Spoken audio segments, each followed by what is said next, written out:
tukomyewo nate mu mboozi y'omusama nze Chris Malimu Semakola ku Bege Television tukyagenda mu maaso tulinerwanga mulundi guno tutunuulidde emisango n'amateeka mu kooti bingi nnyo ebigenda mu maaso mu South Africa katutunuulire ku nkola eyaayo Lwanga twagala tugende mu maaso tunnyonnyole embeera eri etya South Africa misango boosi bannayuganda ababeerayo oba abagwira ne bannansi kiri kitya webale nnyo Mwami Semakula n'abalabi baffe aba Bege Media Bege TV obuzibu emisango mu South Africa bungi South Africa yemu ku nsi ekyasinze okuzza emisango level gy'ogiteekako yeri ku America okitegeera obuzibu emisango buli waggulu nnyo mulimu ki nno first of all mulimu ebbula ly'emirimu lireeta emisango ate n'ekyala abantu bangi nsi nnene erina abantu bangi nnyo abatalina kye bakola abagwira nabo kubanga emisango egisinga bagiteekera ku bagwira simanyi kubanga mu misango bagamba nti oli bamuyita muzzi wa misango nga bamaze muwozesa ne basanga nti yazze omusango emisango ki egisinga okubeerayo ennyo nti oyinza okuba gw'abamalaya kakati South Africa erina nnyo abakazi abalungi sivumye bakazi baffe abaye Uganda naffe tulina abakazi abalungi naye South Africa yayitawo erina abakazi abalungi jjukira erinamu omusaayi omutabike ne weather yokka erungiya omuntu weather yaayo erungi y'omuntu n'akula n'endya gye bakuliramu kakati yanjawulo bakulya bali ebintu eby'enjawulo ne bibayamba okukula obulungi ate ne balabika bulungi ebitali waffe wano kakati okukwata abakazi gwe gumu ku musango ogw'amaanyi South Africa rape waliwo okudifayiringa abaana n'abazadde bennyini badifayiringa abaana babe bazaala anko n'adifayiringa omwana gwazaala okitegeera kati byoleeseeko omwana wa munno amutwaleko omwana ewa William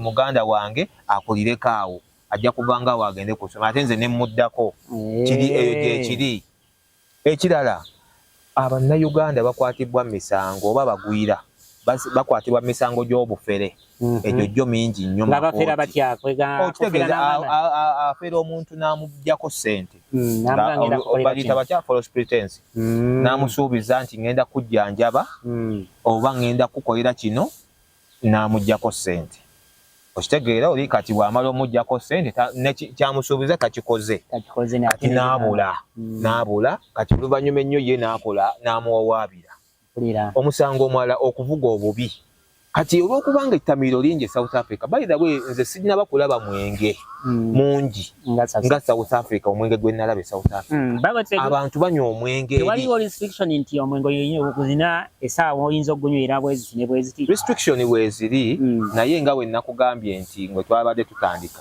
nti eddembe kati nina province emu gye nalaba nga okunywa omwenge batandika Lwakuna okuva Olwokuna bali mu kunywa mwenge paka weekend yonna kyokka omuntu alina okukola ku weekend ku Monday naye omwenge agutandise ddi ku Lwakuna kati KwaZulu Natal wo nalaba omwenge oba almost ku Lwakutaano awo Olwokutaano otuuka ku bottle store we batunda omwenge nga layini zivanga wali eri mu Wandegeya mu town ezituuka eno ku Senate building layini mulimu abakyala mulimu abaami abasajja abakulu abakadde n'abakazi abakulu okitegeera jukira money saturation of money mu economy ya South Africa weeri kubanga abantu basasulwa ku ssente abantu baweebwawo ko ku busiimosiimo atalina mulimu aweebwayo ko 350 mitwalo nga 7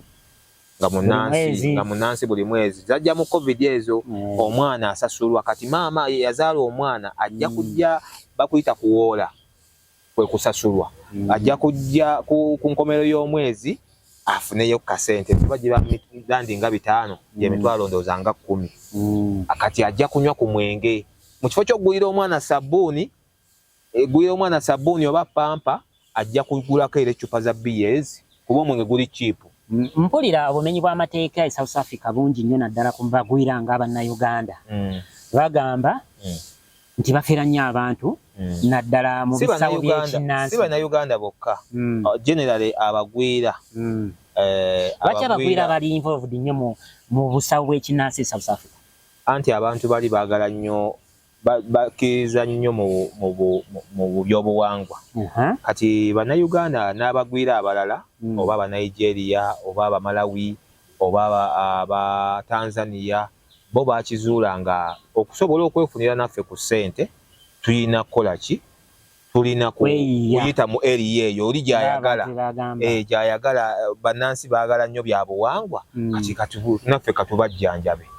Okitegeera? Ne babajjanjaba naye ng'oluusi bye babajjanjaba tebikola. Okitegeera? Munnange ekivaamu oli bamujjanjaba bamugambye nti yazze n'obuzibu, siina mwana. Kati n'ojja ewa Ssemakula, Ssemakula n'akugamba ogenda kufuna omwana. Naye okufuna omwana olina okuyita mu mitendera gino, olina okunoonya omusaayi gw'ensanafu, olina okunoonya simanyi amazzi omalusu g'omusota, simanyi olina okunoonya simanyi omusaayi gw'ekkonkome, simanyi olina okunoonya omutwe gw'empologoma. Ebintu by'olaba nga tebisoboka. Okitegeera? Olina okukola bw'oti ne bw'oti, tolina kuddamu kwebaka na musajjawo. Kati okomekereza ogamba gwoba osobola obbifuna kankuwe ssente. Gw'osobola obbifuna nti nsobola obbifuna ssente mmeka? Nti bwezi. Ate tajja zikusaba mulundi gumu, bakuyita kutuma, ajja kuyita ajja kugaka kati eno stepu leetayo obukadde 5. Akugambe kati ate step gye tuddako ojja kuleeta 8, ate step gye tuddako ojja kuleeta 2, kati ate step esembayo ojja kuleeta abukadde 3. Kati w'ofuuka omuteeja ng'obireeta. Omuteeja ye muntu akkiriza okugondera amateeka g'omusawo oli bali abasawo abafira ab'ekinnansi. Muteeja ndowooza kigambo kya Luswayiri. Muteeja kya Luswayiri. Kati munnaye kati erivaamu ogenda okulaba ng'otuuse n'osinga ennyumba yo, osinga emmotoka yo, ebyobugagga byo ng'obisinze olw'okuba oyagala okujjanja, oyagala mwana. Ni musajja mukazi wa myaka 5, myaka 4 oba 2, naye omwana yabula. Oyagala kufuna musajja. Okitegeera? Oyagala kufuna mulimu. Okitegeera? Oyagala kati n'abaana abato abasoma bagenda ne bagamba nti naffe twagala kuyita bibuuzo, ne bagende ku musawo kuyita bibuuzo. Okitegeera? Oli nze ku mulimu njagala promotion ku bankuze.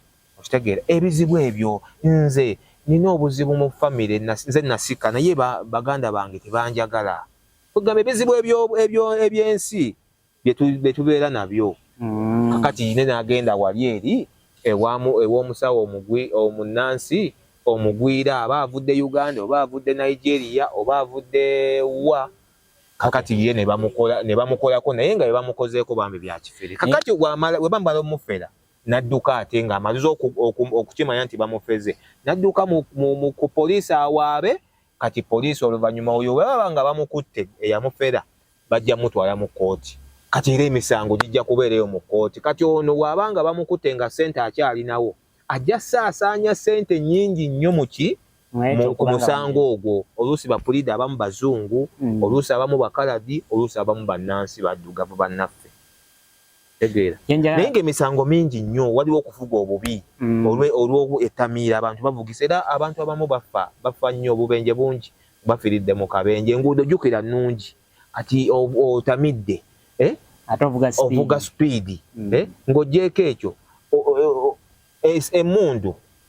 emmundu eringa bijanjaale South Africa. Ogenda mu katale wali eri oli n'akubuuza n'okubuuza, muganda wange nkuweeruwa eno yesinga okukola ki? So tebiriko bya license.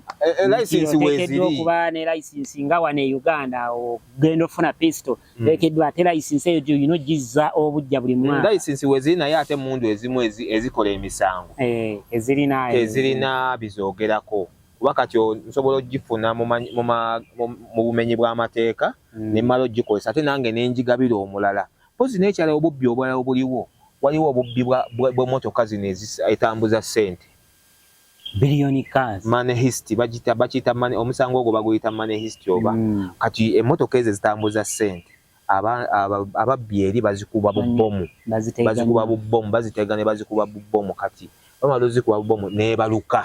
kati bwebaluka kati sente ezo ne zikola ki ne balonda sente ezo ne bazitwala mubaamu ziseefu kati seefu ezo ne zikola ki ne bazitwala mubaamu sente mpitirivu jukira nga wonalaba emmotoka ng'egenze ku banka ne bagitika kakati bo bagiteega ne bagikuba bomu kabomu ne baluka ne bajjamu seefu ezo bubbi bw'amaanyi nnyo South Africa eyo n'omusango omulala oguli eyo mu makomera obutemu wasse omukazi wasse omusajja yakubye omukazi bagiyita gender based violence eri omukazi eri bakuba nnyo tolaba wana e Uganda nti mukaaba nti abasajja bakuba abakazi South Africa abasajja baayo bakuba abakazi era emisango mingi nnyo era ekyo kyaviirako divorce South Africa abakazi abasinga bannekyeyombekedde abasinga obungi bannakyeyombekedde tebaagala kubeera mu bufungo nga tumaliriza South Africa nga gavumenti ekwasaganya etya emisango egyo egisinga nga bw'ogyogeddeko waggulu ogikwasaganya tugambe kati ng'ebyobutemu ebyogeddeko obubbi ebyatamiiro obufere ebikwasaganya etya South Africa eyina ekitongole ekiramuzi nga kyamaanyi newankubadde era enguzi yakiyingiramu naye ate bakyayinako court system oba judicial system yaabwe ekyali y'amaanyiko okusinga eyaffe tomalaga abalamuzi basasulwa bulungi abalamuzi basasulwa bulungi omusomesa yekka owe South Africa nze kati senga nali nnyingidde ku payroll eya ssomero ya South Africa nali esente ze nali nina okutandikirako okufuna gyabadde ng'emitwalo 3 egya landi emitwalo 3 egya landi nakugambye balakale buli mutwalo gubaleemu miliyoni 2 yani badenga miliyoni 6 nga gyentandikirako naye however bagenda basalaasala kati omusomesa alinga ayinza otandikira ku kamu kitundu tugambye system y'omulamuzi kwetuli kati gwe tuddayo ku mulamuzi basasulwa bulungi sente omulamuzi waayo zasasulwa oyinza okusanga wano ewaffe ng'akubisa owawana emirundi n'emirundi so kati basasulwa bulungi kizibu nnyo omuntu asasulwa obulungi okumugulirira akyuse fayiro kabeere prosecutor kabeere state kabeere kiraka okitegeera kabeere magistrate judge supreme court judge jaji wa court of appeal jaji wa high court kizibu nnyo kukola ki okumugulirira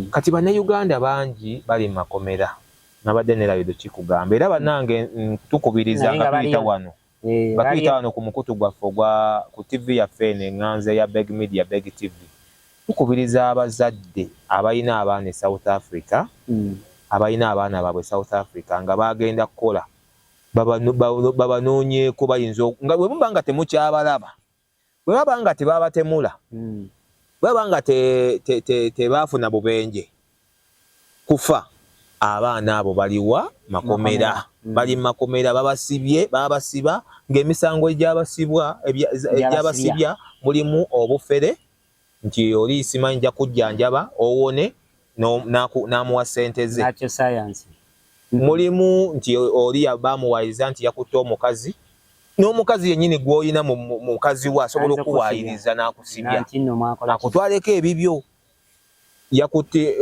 eri abasajja baayo baagala nnyo obuwala bw'amasomero obwana obuto azaala mukazi bw'amala omuzaalamu oyo ng'amusuula kati ate ayagala mwana muto alina ebbeere ku kifuba akati abasajja bangi nnyo ne bannayuganda nga mubatwalidde balina omuze gw'okwagala abawala abataabo kati abawala abataabo basibizza bannayuganda bali mu makomera okitegeera mulimu omusango gw'ettamiiro omwenge bannayuganda bannyo be nalaba omwenge gwabawasa kati abamu bali mu makomera lwa mwenge ezo z'ensonga lwaki bannayuganda bangi bali mu makomera ge South Africa naye nga ekusingira ddala ensonga lwaki bali mu makomera mulimu ogw'obufere ogwo mulimu n'ogw'obutemu abamu bennyigira mu butemu ne balaba nti Ssemakula wafunye ssente nga mubadde naye mu ddiiru najja n'akutemula nga gwe waleeta ddiiru n'akutemula yatwala essente bangi bali mu makomera nga ekibunayo kutemula bannaabo n'abalala bali mu makomera tebalina biwandiiko biboogerako mu ggwanga abamu enkootaanyi yaggwako eri gye nayise asylum seeker visa bagiyita nkootaanyi mu lulimi oluvanacula kati bangi tebalina biwandiiko biboogerako bayingira mu ggwanga mu bumenyi bw'amateeka tebafaayo oba oluusi we baafuna ate tebaddamu kuddayo kutereeza empapula zaabwe abamu baafuna abakazi eri kati abakazi abo be baafuna ne babawa ebitambula naye ebitambula ne bituuka ne biggwako gavumenti ya South Africa eno empya gye twogeddeko eya GNU minisita wa Home Affairs yazudde nti agenda kuddamu restructuring ebiwandiiko byonna ebyabagwira okitegeera bibenga biri mu kubanga bakizudde abakyala bagenda ne bacomplaining abakyala abamu nti abasajja batuwasa naye tetuddangamu balaba naye ate basigala bakozesa ebiwandiiko byaffe ekyo nakyo tukitegedde bulungi enkola ya kooti oba eby'amateeka mu South Africa engeri gyekolamu webale nnyo webalire ddala lwanga tukyagenda mu maaso n'emboozi y'omusama ku mulundi omulala tujja kuba tukuwa ekirala sigala ku Beg Television webale nnyo nsaba kutumirako mugama wange